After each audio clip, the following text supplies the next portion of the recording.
دیوار پھٹتی ہے. آج زمانہ ہم سے یہ کہتا ہے اب علی علی اتنا کرتے ہو, ہمارے ذہن میں نہیں آتا, ہمارے دماغ میں نہیں آتا. آخر یہ علی علی اتنا کیوں کرتے ہو, یہ تو ہمارے دماغ میں نہیں آتا. میں نے کہا جناب دعا کیجیے اللہ سے آپ کے دماغ میں علی نہ آئے, اس لیے کہ کعبے میں ایک ہی بار آیا تھا, کعبہ پھٹ گیا تھا. دماغ میں آئے گا, دماغ پھٹ جائے گا.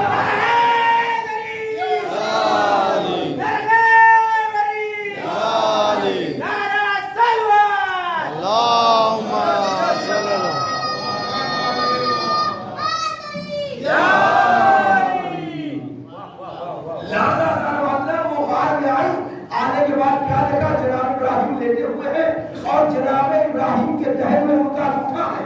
انگوٹھا جناب ابراہیم چوس رہے ہیں, اس سے دودھ نکل رہا ہے. یہ آج جو بچے انگوٹھا چوستے ہیں یہ جناب ابراہیم ہی کی سنت ہے. لہذا اس کے بعد یہ آ گئی اپنے شہر میں, بچے کو چھوڑ کے بعد میں اپنا وہ پتھر رکھ گیا. یہاں تک کہ 1300 برس گزر گیا. توحیدی منزلہ ہے, ذرا ذرا گزار لیجیے, مرحلہ ہے.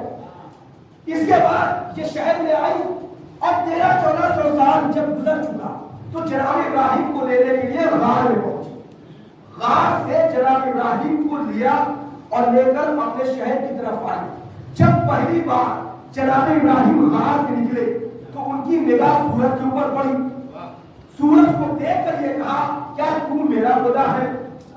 اور پھر جب سورج ڈوب گیا تو خود ہی سے کہا کہ یہ میرا خدا نہیں ہو سکتا ہے, اس لیے کہ جو ڈوب جائے وہ خدا نہیں ہوتا, جو ڈوب جائے وہ خدا نہیں ہوتا. رات کا سناٹا ہوا, چاند ملا, چاند کو دیکھا کہ تو میرا خدا ہے. پھر چاند بھی ڈوب گیا.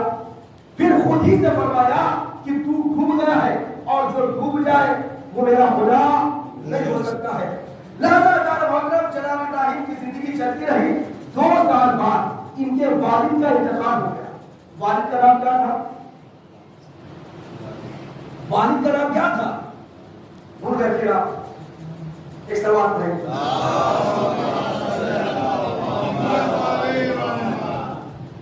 والد کا نام تھا جناب تاروخ, ماں کا نام تھا جناب تونا.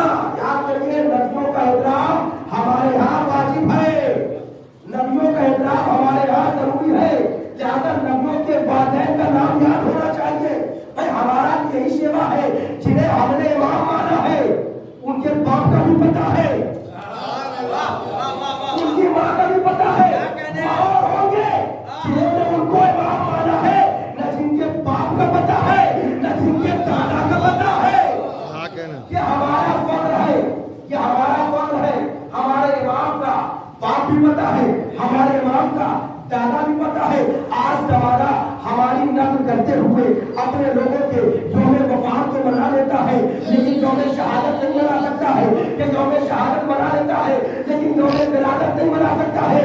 اس لیے کہ اگر یوم ولادت منائے گا تو باپ کا نام بتانا پڑے گا. کچھ تو ایسے ہیں جن کا باپ ہی نہیں پتا, کچھ تو ایسے ہیں جن کے اتنے باپ ہیں. میں ہر کوئی دعویٰ کرتا ہے یہ میرا بیٹا, یہ میرا بیٹا, یہ میرا بیٹا. بھائی تاریخ پڑھیے نا ابن زیاد کے لیے کس نے کہا, اور تاریخ پڑھنے کی ضرورت ہے. بھائی کس نے یہ کہا کہ یہ میرا بیٹا, یہ میرا بیٹا. ایک مشہور جن کے بارے میں بیان ہے, اللہ جانے کس کی اولاد ہے, ہر ایک نے دعویٰ کیا کہ میرا بیٹا ہے. لہذا ہم نے ان معصوموں کو مانا ہے, ہم نے ان رہبروں کو مانا ہے, ہم نے ان لیڈروں کو مانا ہے, ہم نے ان اماموں کو مانا ہے جو ہمیں کسی بس میں شرمندہ نہیں ہونے دیتے ہیں, نہ کسی چوراہے میں شرمندہ ہونے دیتے ہیں. فخر سے کہنا چاہیے ہمارا امام علی ہے, ہمارا امام حسن ہے, ہمارا امام حسین ہے, ہمارا امام زین العابدین ہے, ہمارا امام محمد باقر ہے, ہمارا امام جعفر صادق ہے, ہمارا امام موسیٰ کاظم ہے, ہمارا امام علی رضا ہے, ہمارا امام محمد تقی ہے, ہمارا امام علی نقی ہے, ہمارا امام حسن عسکری ہے, ہمارا امام مہدی یعقوب زما ہے.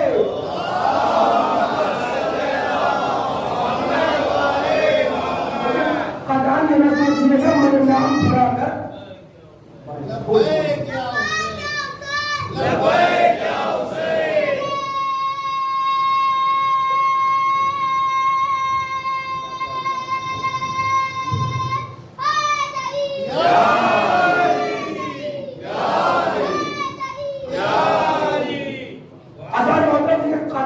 یہ نہ سوچے کہ جو میں نے امام کا نام گنایا وہ کم از کم 2 منٹ مولانا نے لے لیا.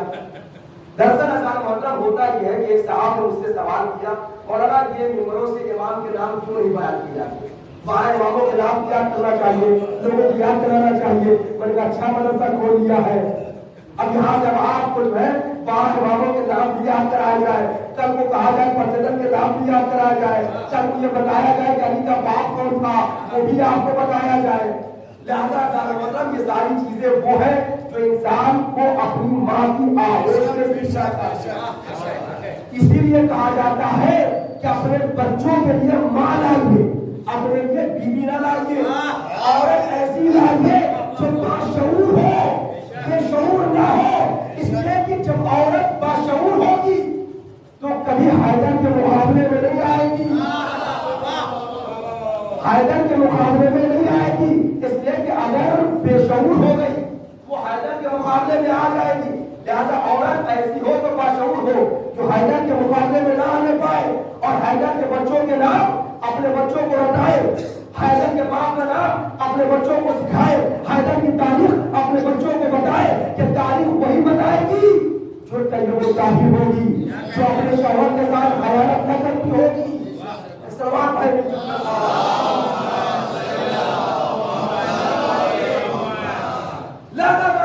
جناب ابراہیم, لیکن موضوع بڑا سخت ہے اور بڑا خشک ہے, سننا آپ کو ویسے ہے جیسے آپ فضائل اہل بیت سن رہے ہیں. لہذا محترم 13-14 سال کی عمر ہو گئی, جناب ابراہیم کی باہر آئے, شہر میں آ گئے, اور جناب ابراہیم کے والد جناب تاروخ ان کا انتقال ہو گیا. اب جب ان کا انتقال ہو گیا تو ان کا ایک چچا تھا, چچا کا نام کیا تھا؟ آزر. چچا کا نام آزر تھا. کچھ لوگوں نے لکھا کہ جناب ابراہیم کے باپ کافر تھے, دراصل انہیں پتہ ہی نہیں چلا کہ باپ کون تھا, چچا کون تھا, باپ کون تھا, چچا کون تھا. انہوں نے نبیوں کو اپنے امام جیسا سمجھ لیا تھا.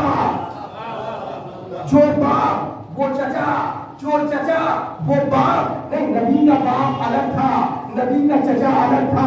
نبی کا جو باپ تھا وہ مومن تھا, یعنی جناب تاروخ مومن تھے, لیکن چچا کافر تھا. آزر 2 سال گزر گئے, باپ کا سایہ سر سے اٹھ گیا, جناب تاروخ اس دنیا سے گزر گئے. تو آزر نے, چچا نے بچے کے اوپر, اپنے بھتیجے کے اوپر دباؤ ڈالنا شروع کیا کہ تم بھی بت بیچو ویسے جیسے میں بیچا کرتا ہوں. لہذا جناب ابراہیم کا دل تو نہیں چاہ رہا تھا. کچھ چیزیں ہوتی ہیں کہ ہمارا دل نہیں چاہتا, لیکن ہم اسے کر بیٹھتے ہیں, چاہے مسلحت ہو, چاہے اپنے بچوں کا علم پڑھانے کے لیے ہو, چاہے اپنی نسلوں تک ان کا نام پہنچانے کے لیے ہو. جنہوں نے علی کی مخالفت کی ہو, جنہوں نے علی کو ستایا ہو, جنہوں نے زہرا کا طرح آ کر جلایا ہو, کہ ہمارا فریضہ ہے کہ ہم ان کا نام اپنے بچوں تک پہنچائیں, اپنے بچوں کو بتائیں. اس لیے کہیں ایسا نہ ہو بعد میں پھر یہ بچے کہنے لگے اب یہ کیسے کر سکتے ہیں, یہ کیسے کر سکتے ہیں, یہ تو ممکن ہی نہیں ہے. وہ تو رسول کے پہلو میں بیٹھا کرتے تھے اور اس کے بعد آ کر زہرا کا گھر چلا کے, یہ کیسے ممکن ہے. لہذا اپنے بچوں کو تاریخ بتائیے, تاریخ بتائیے کہ جناب زہرا کا قاتل کون تھا, علی کا قاتل کون تھا, حسن کا قاتل کون تھا. سامنے بیوی تھی لیکن صحت دلانے والا کوئی اور تھا. تاریخ سب کے یہاں موجود ہے, لیکن ہر کوئی تاریخ بیان کرنے کی ہمت نہیں رکھتا ہے.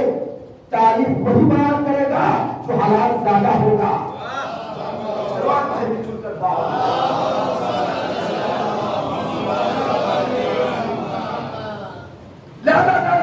اب انہوں نے پن بیچنا شروع کیا, لیکن طریقہ کیا تھا؟